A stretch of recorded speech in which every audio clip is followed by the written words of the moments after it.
네, 석가와 미륵 이야기 또 연결해서 합니다. 석가와 미륵의 내기 한판.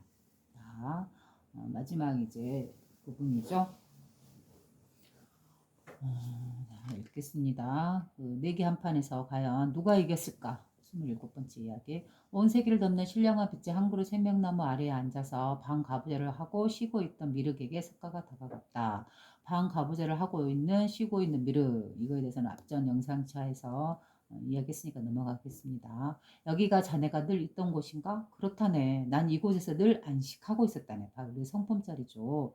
그런데 석가 자네가 날 귀찮게 하더구만. 늘 우리는 이 성품에서 편하게 쉬지 못하고 있는 그대로 바라보는 이 심심하고 무덤덤한 일 없는 이 할 일 없는 이 상태에 머물지 못하고 늘 우리는 무언가를 하나를 붙잡고 뭘 해야 돼. 그리고 이루려고 하고 집착하고 갈구하고 욕구하고 욕망하고 그죠? 바로 이런 의미에서 그런데 석가 자네가 날 귀찮게 하더구만 이렇게 표현하는 것이죠. 미륵이 보일 듯 말 듯한 미소를 지으며 대답했다. 그 둘의 눈이 마주치자 그들이 나누었던 마음은 신령한 빛의 생명나무에 펼쳐졌다. 그래서 여기서 그 둘이 미륵과 석가가 나누었던 그 마음은 뭐예요? 신령한 빛의 생명나무에 펼쳐졌다. 그래서 이 마음, 그럼 이 진리 본성을 드러낸다 그러면 신령한 빛의 생명나무와도 같은 언어죠. 그죠? 그래서 그 마음에 펼쳐지는 모습이 마치 뭐와 같이 상영하는 영상처럼, 시뮬레이션처럼, 환영처럼 이렇게 확 펼쳐졌다라고 하는 것이죠. 그래서 그래서 이렇게 상상해 보면 재밌을 것 같아요. 그죠? 이 펼쳐지는 허공에가 미륵과 석가가 나눴던 대화, 그다음에 숨바꼭질 했던 내용, 막 서로 찾아갔던 내용들, 미륵이 갑자기 숨어있다 말고 나와가지고 옷을 홀레당 벗고 덥다고 목욕을 한다고 연못으로 싹 들어가 버리고, 석가는 막 그걸 찾아서 손가락을 휘젓고 있고, 그리고 결국은 못 찾아서 뭐죠? 가석가 아난한테 이 가사와 바르가 원래 미륵의 것이니까 미륵한테 주라 하고 신분을 보내고, 또 가석과 아나는 막 오만 곳을 다 다니면서 석가가 찾으러 다녔듯이 미륵을 역시 그들도 미륵을 찾으러 다녔고, 그죠? 이런 내용들이 다 이제 하나의 영상처럼 영화처럼 이렇게 쫙 펼쳐지는 것이죠. 이 허공에. 그죠? 그런 모습이 바로 이런 걸 무엇을 나타내는 거다 그러면 우리 불교에서 보면 아레야식이다 그래갖고 제8식 그래서 여기에는 업의 저장고다. 즉 미륵과 석가가 또는 아난과 가섭이 그들이 했던 모든 언행과 행동이 이 영상처럼 시뮬레이션처럼 영화처럼 환영처럼 이렇게 확 스쳐 지나간다라고 했잖아요. 펼쳐졌다라고 했잖아요. 빛의 신성한 생명나무에 펼쳐졌다라고 하는 건 그 모든 상황들이 다 그대로 저장되어 있는, 정보가 저장되어 있는, 그죠? 이러한 상태, 그게 바로 제8 아레아식이다라고 보고, 이 의식에 가닿으면 그 모든 삶들이 한순간에 확 흡쳐 지나가는 것처럼 그런 느낌을 이렇게 영상처럼 쫙 펼쳐진다라는 그런 뜻으로 이렇게 쓴 거예요, 여기는. 그래서 그 둘이 나누었던 마음은 신령한 빛의 생명나무에 펼쳐졌다. 영화처럼 펼쳐졌다. 음식을 먹고 나서 땅에 있던 석가가 미륵을 불렀다. 이리 내려와 보시오. 미륵이 구름 사이에 허공을 비집고 내려앉았다. 왜 그러시오? 언제나 나와 반대로만 하니 화가 나서 안 되겠소.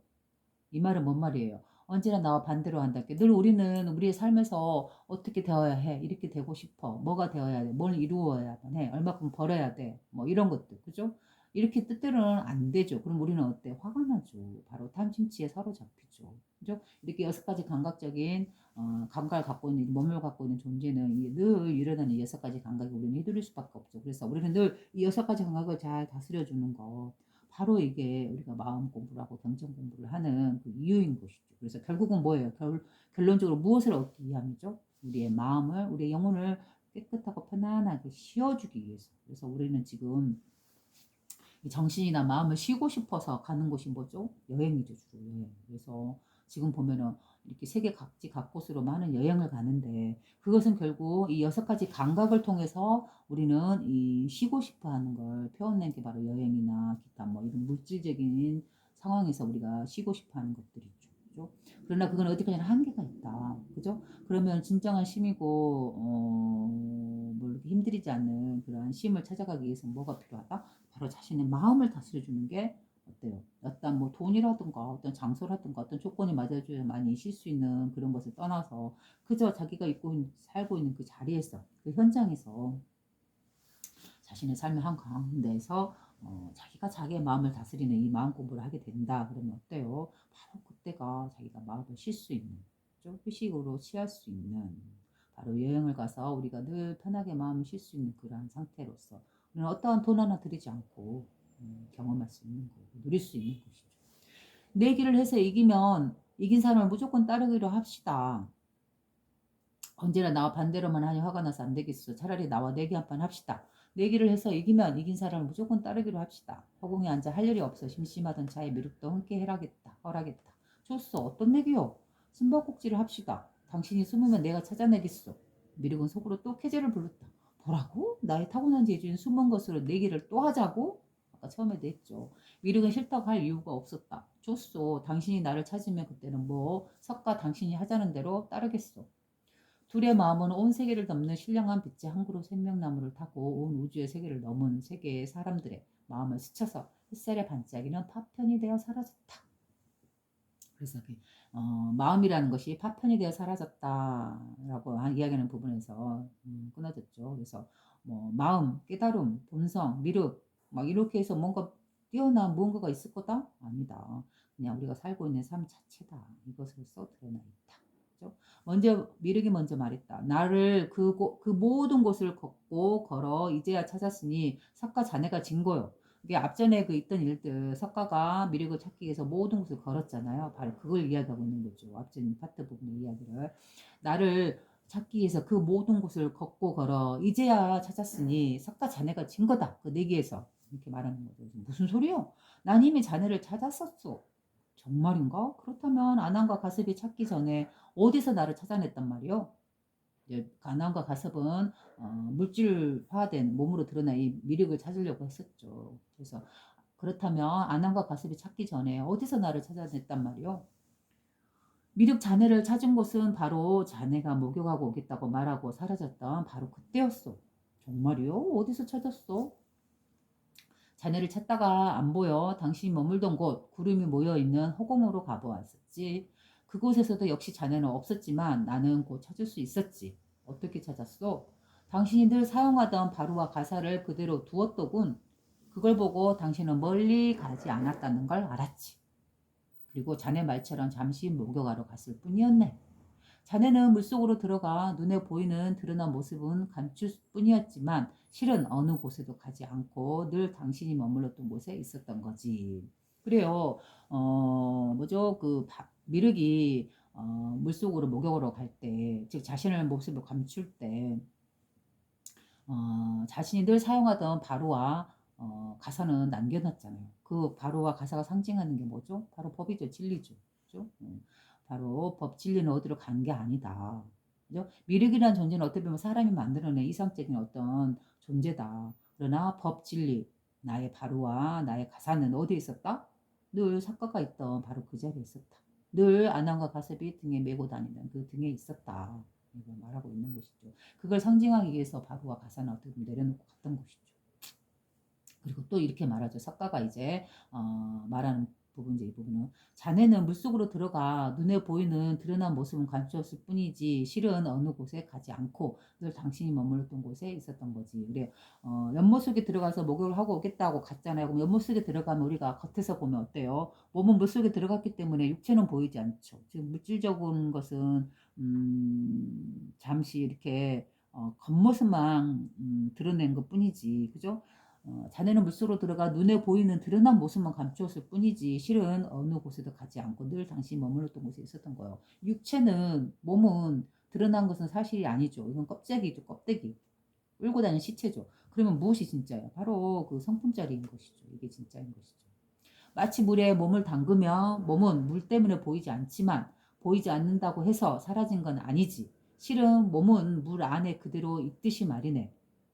손으로 물을 휘저으며 나를 찾으려고 하지 않았었나? 미륵은 석가의 그 행동 하나하나를 다 보고 알고 느끼고 있죠. 왜? 함께 늘 하고 있으니까 무엇으로서 이 하나의 정신으로서. 미륵이 다시 한번 물었다. 물론 그랬지. 그러나 그때 자네는 물 자체였지. 물과 자네가 둘이 아니었기 때문에 볼 수 없었던 것이지. 라고 말해요. 그래서, 그래요. 미륵이 물속으로 목욕한다고 들어갔는데 물에서 사라져 버렸죠. 그러면 미륵이라는 거 이 선풍자리, 그늘의 자리다라고 본다면 물이 됐든, 산이 됐든, 나무가 됐든, 바위가 됐든, 우리 사람이 되었든, 우주가 되었든, 이 드러나 있는 모든 것은 뭐예요? 바로 미륵이 드러나는 것이죠. 미륵의 모습이 화연에서 드러나 있는 것이죠. 그죠? 바로 이러한 의미로서 그러나 그때 자네는 물 자체였다. 물과 자네가 둘이 아니었기 때문에 볼 수 없었던 거지. 그래요. 미륵의 겉모습은 사라졌으나 뭘로 드러나 있어요? 바로 물로서, 자연으로서, 우주 만물로서, 모든 생명으로서 드러나 있다라는 걸 말하고 있는 것이죠. 미륵 자네는 말일세 숲이면 숲마다 나무면 나무 아래마다 역시 찾아다니는 그 모든 곳, 이 곳곳마다 그죠? 다 함께하고 있었다는 것이죠. 숲이면 숲마다 나무면 나무 아래마다 실만한 바위면 바위마다 석가가 그렇게 찾아다녔던 그 모든 곳에 기린과 사슴이 모이는 곳이면 장소마다 사람들이 모인 곳이면 장소마다 어린아이의 순진한 눈동자가 빛나는 곳이면 곳마다 사랑의 열정에 불타는 가슴과 가슴이 머무는 곳마다 성인의 가르침과 경전이 쌓여있는 곳이면 곳마다 영롱한 보석이 찬란한 빛을 뿜는 곳이면 곳마다 구름이 모여 흐르는 곳이면 곳마다 밤하늘에 별빛들이 모여 있는 곳이면 곳마다 새들의 소리가 모여 사라진 곳이면 곳마다 아침해와 저녁달이 고요히 숨죽이는 곳이면 곳마다 하늘에 천신이 머무는 곳이면 곳마다 망망대해에 부서지는 노을이 붉어지는 곳이면 곳마다 망망대해는 바다죠. 바다에 노을이 지는 곳이죠. 바로 그것도 미륵의 화연이다. 그죠? 한적한 외길을 걷는 고요함이 잊혀지지 않던 곳이면 곳마다 그곳과 둘이 아니었던 거지. 그곳들이 바로 자네였네. 그래서 찾을 수가 없었던 게야. 바로 이렇게 늘 함께하고 있다. 하하하 역시 자네야. 내가 졌어. 미리게 호탕하게 웃으며 손을 내밀자 석가도 손을 잡고 호탕하게 웃었다.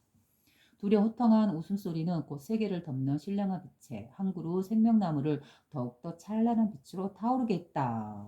그래요. 이 생명나무를 더욱더 찬란한 빛으로 타오르게 했다라는 말은 뭔 말이에요? 자신의 선풍자리를 보고 이 자리에 더 확신을 두고 이 자리에 더 믿음으로써 늘 밝게 빛날 때 바로 이 생명나무를 더 빛나게 더 타오르게 한다라고 하는 것이죠. 그러자 동시에 활활 타오르는 신령한 생명나무의 빛을 타고 온 우주의 세계를 넘은 세계의 사람들의 마음이 더 없는 깨끗함으로 빛났다.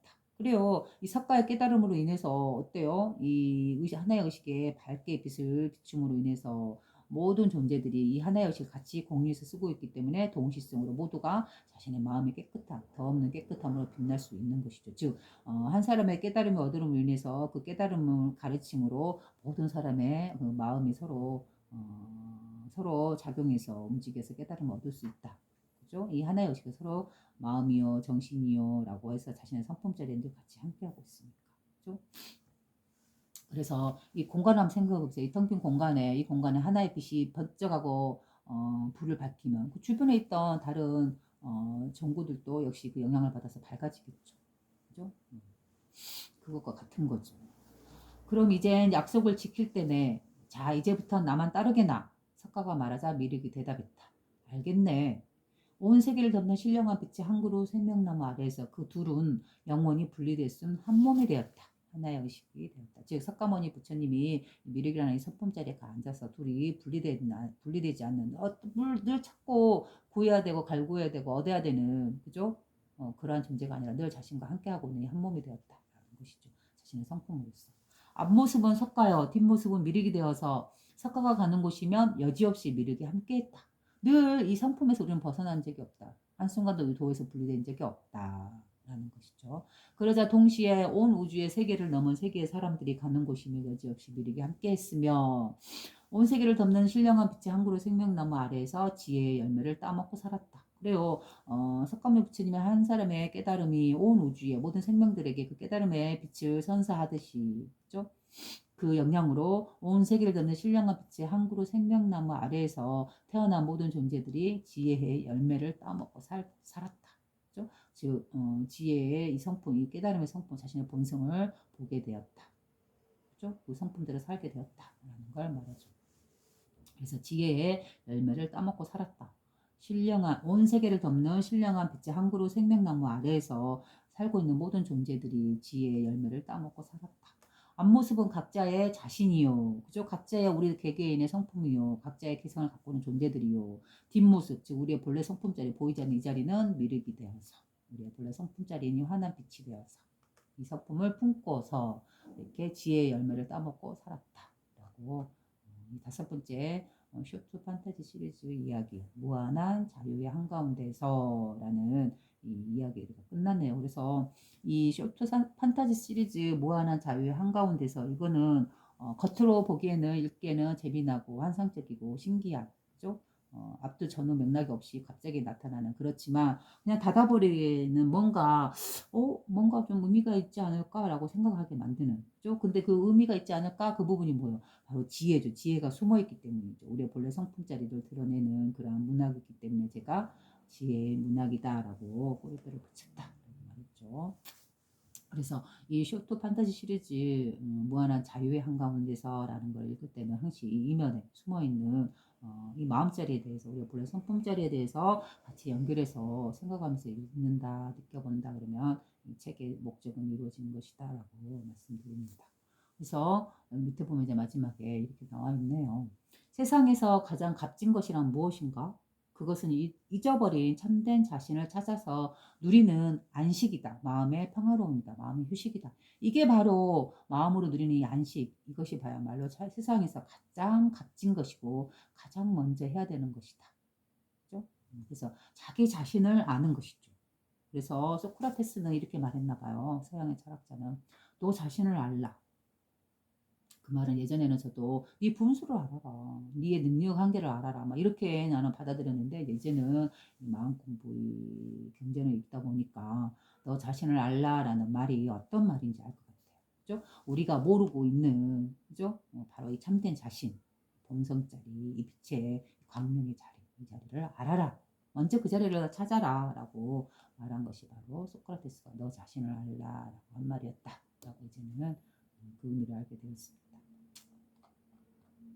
네, 여기서 이야기 마칩니다. 원래는 그 뭐죠? 보병군 복음서 예수님의 가르침 그걸 읽으려고 했는데 매번 그냥 바로 시작해서 딱딱해서 내가 쓴 것 중에 하나를 읽어줄까? 그리고 다시 그 이야기를 할까? 보병군 복음서 이런 시도로 시작을 했는데 결국은 이게 이제 여러 개를 읽다 보니까 한 번은 다 읽다 보니까 그 쇼트 판타지 시리즈 다섯 번째 권 그거를 이제 전체 내용을 그냥 다 읽어버렸죠. 그래서 읽다 보니까 하루가 또 지나가 버리고 또 그러네요. 그래서 그냥 이걸로 오늘은 끝내야 될 것 같아요. 목도 아프고 좀 쉬어야 될까 어째야 될까 그러고 있네요.